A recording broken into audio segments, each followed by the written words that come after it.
जो भी मुझे मिलते हैं या हमारी वीडियोस देखते हैं तो वैसे पूछते रहते हैं कि यार ये वाली बात।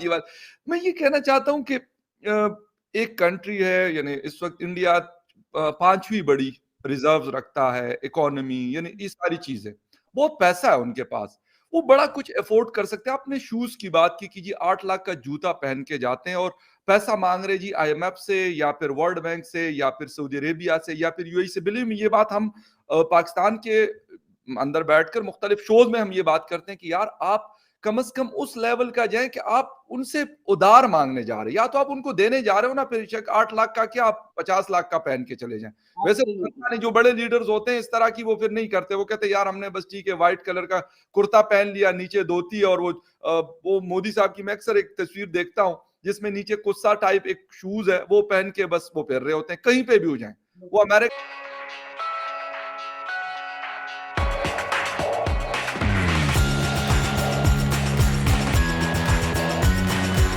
जाए, वो ऑस्ट्रेलिया जाए, वो अपने इंडिया में हो या वो सऊदी अरेबिया जाए, कोई और कपड़े मैंने उनके अभी तक नहीं देखे।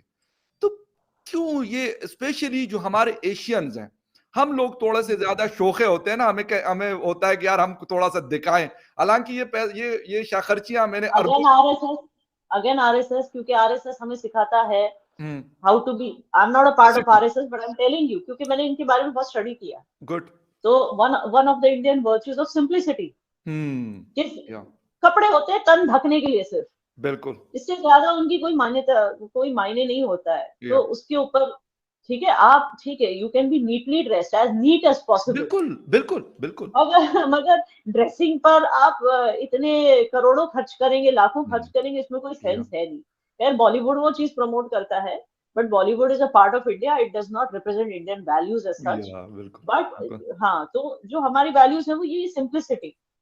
तो अगेन वो एक आरएसएस की वैल्यू है, and because Modi is a product of RSS, तो उनके अंदर आपको ये सारी वैल्यूज नजर आएंगी। ना सिर्फ उनके अंदर, लेकिन जो top ranking parent core body में जो बीजेपी वाले हैं, उन सब में ये आपको क्वालिटीज नजर आएंगी। Simplicity in dressing, lack of greed, आप देखिए जब मोदी जी अपनी माँ के साथ फोटोज लेते हैं, वो कौन सा 5 स्टार होटल में बैठे होते हैं, दाल रोटी खा रहे होते हैं घर में बैठ के। बिल्कुल, तो इससे आपको समझ आता है कि the man is so simple. Hard work, focus on work is so important. वही उनकी माँ जब गुजर गई तो उनका अंतिम संस्कार खत्म करके सीधे चले गए ऑफिस, ना कोई रोड ब्लॉक्स हुए ना कुछ। मतलब आप सोचिए, ये है संस्कार। और कहते हैं अपने कैबिनेट के लोगों को या ना मना कर दिया, कहते हैं अपने कैबिनेट के लोगों को कहते हैं कि उनके फ्यूनल पे आप लोगों ने नहीं आना भाई, आराम से बैठ के अपने काम धंधे करो, जो काम है आप लोगों का।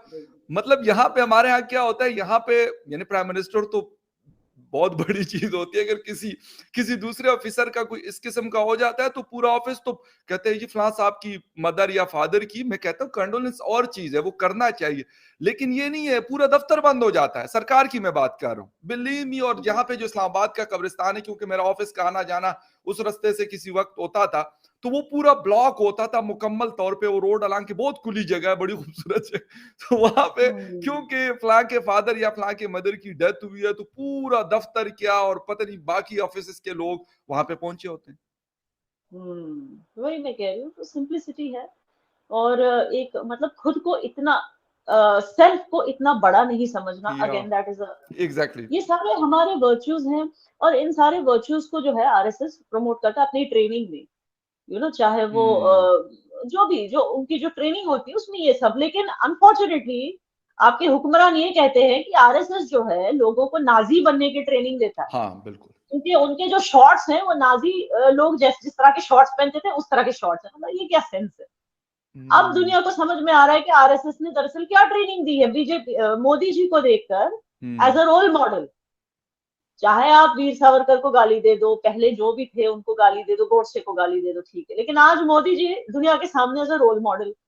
कि आरएसएस ने क्या ट्रेनिंग, आरएसएस दरअसल ट्रेनिंग क्या देता है, आप खुद ही देख लो अपनी नजर आंखों से। बिल्कुल जी सही। अच्छा, यानी जी एक तो थोड़ा सा आएंगे कश्मीर की, सॉरी पंजाब की तरफ। कश्मीर की तरफ तो खैर नहीं है, कश्मीर में अमन शांति ज्यादा बेहतरी की तरफ जा रही, लेकिन पंजाब में हो रहा है। और एक खबर मैं ये पढ़ रहा था कि कश्मीर में जब अमन अभी ज्यादा वो हो रहा है, मतलब पीस आ रहा है, तो वहां पे अगर कुछ नहीं हो सकता तो कहते हैं कि पंजाब की तरफ वो करके फोकस करके और इधर किया जा रहा है। क्या असल कहानी क्या है? हालांकि बहुत अरसे से हमने, ठीक है, बाहर कंट्रीज में इनके प्रोटेस्ट वगैरह भी देखने को मिल रहे हैं, सारा कुछ, लेकिन इंडिया के अंदर सच ऐसी कोई चीज नहीं थी। अभी क्या हुआ एकदम से कि ये एक हवा देखिए, चली है?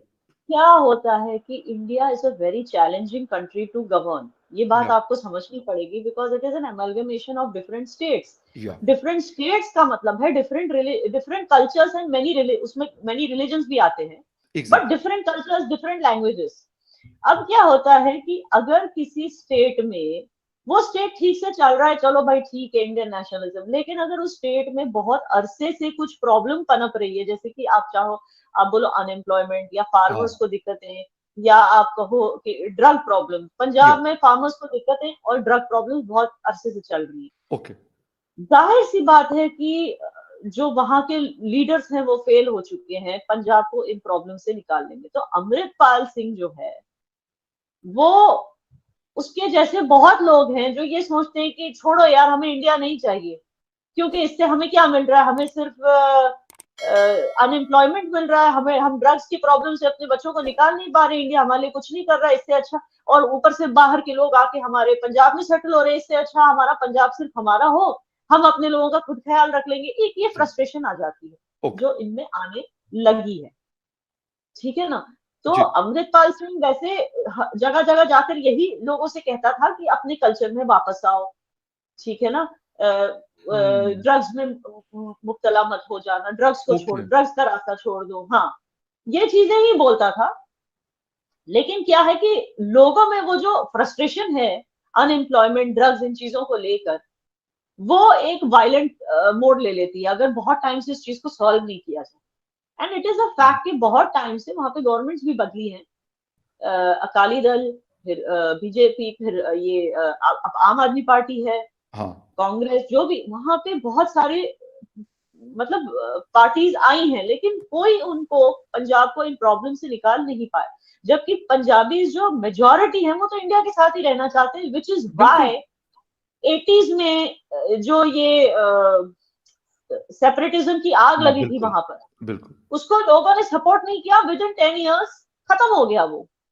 ये हम्म। कश्मीर की तरह तो नहीं चला, क्योंकि बिल्कुल। उसमें, क्योंकि या हाँ, जो भी है वो, इसका यही मतलब है कि जिस तरह नॉर्थ ईस्ट में इंसर्जेंसी को लोगों ने सपोर्ट नहीं किया, लोकल्स ने, तभी वो खत्म हो गया, कश्मीर में भी लोगों ने सपोर्ट नहीं किया तभी वो हम्म। खत्म हो गया, सेम में हाँ पंजाब में तो सबसे जल्दी खत्म हो गया था। बिल्कुल। लेकिन मैं ये बताना चाह रही हूँ कि जो पाकिस्तान बहुत ही एक इजी वे आउट ले लेता है इंडिया को हम्म। डिफेम करने के लिए कि इंडिया में तो हर जगह आग लगी हुई है, वो इसलिए क्योंकि इंडिया बहुत सारे कल्चर्स का ख्याल रखता है, under one territory, one dominion, hmm. इतने कल्चर्स का ख्याल रखना पड़ता है, उनकी इतने कल्चर्स की कल्चरल आइडेंटिटी को प्रिजर्व करना होता है, प्लस उनको हम्म। एम्प्लॉयमेंट देना होता है, प्लस उनको, मतलब it is not easy. Pakistan जिसमें एक ही रिलीजन है और एक ही लैंग्वेज है, वो बात कर रहा है ऐसी कंट्री के हम्म। बारे में जहां पे challenges are tenfold. Hmm. So it is, right. Usually ये होता है कि अग्रीड के एक फेलियर ऑफ गवर्नेंस वहां पर हुई है पंजाब में, जिससे फ्रस्ट्रेशन आ चुका है यूथ में, मैं बिल्कुल। एग्री करती हूँ। लेकिन इंडिया पे उंगली उठाने से पहले कि पाकिस्तान की पंजाब का ख्याल नहीं रख पा रही इंडिया, जी। उससे पहले पाकिस्तान को सोचना होगा कि अगर ड्रग्स पंजाब में, फॉर एग्जांपल, 3 मिलियन लोग ड्रग्स में मुब्तला है, पाकिस्तान में तो उससे डबल से भी ज्यादा 6.7 मिलियन लोग ड्रग्स में हम्म। मुब्तला है। जी। अगर पंजाब में 7% लोगों को एम्प्लॉयमेंट नहीं है, तो पाकिस्तान में 31% लोगों को एम्प्लॉयमेंट नहीं है, talking about the mails. Right. So I am telling you कि जब ऐसी हालत है तो कमेंट ना करना बेटर होता है, क्योंकि जब आपके सोशल मीडिया इन्फ्लुएंसर कमेंट करने लगते हैं तो हम्म। अजीब लगता है, क्योंकि आप अपनी कंट्री के बारे में कीजिए। हम मानते हैं कि कुछ गवर्नेंस फेलियर्स हुई हैं, उसको हम सुलझाने में लगे हुए हैं। और रही बात अमृतपाल सिंह की, अगर ठीक है, टू प्रिजर्व द